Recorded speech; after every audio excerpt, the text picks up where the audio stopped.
Finally, Vivek Ramaswamy appears to have kicked off his campaign to become Ohio's next governor. He's filed paperwork with the Ohio Secretary of State's office, signalling his run for the 2026 election.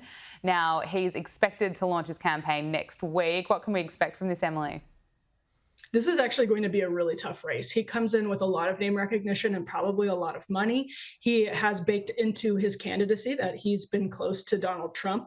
That said, these races do tend to be more local. And what that means is the Republican Party in Ohio and Republican voters in Ohio are going to look at this race really closely. It's not going to all be about name recognition, and it's not going to all be about money. So if you're someone who came up through the ranks in Ohio politics over the course of years, you actually will, as Ramaswamy's likely opponents have, you're actually going to have to deal with that if you're Ramaswamy.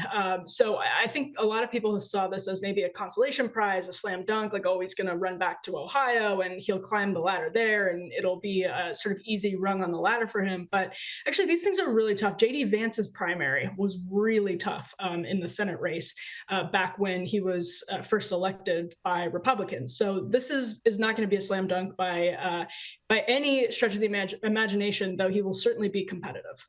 Washington DC correspondent at UnHerd, Emily Jashinsky, thank you so much for joining us on Power Hour. Thanks for having me.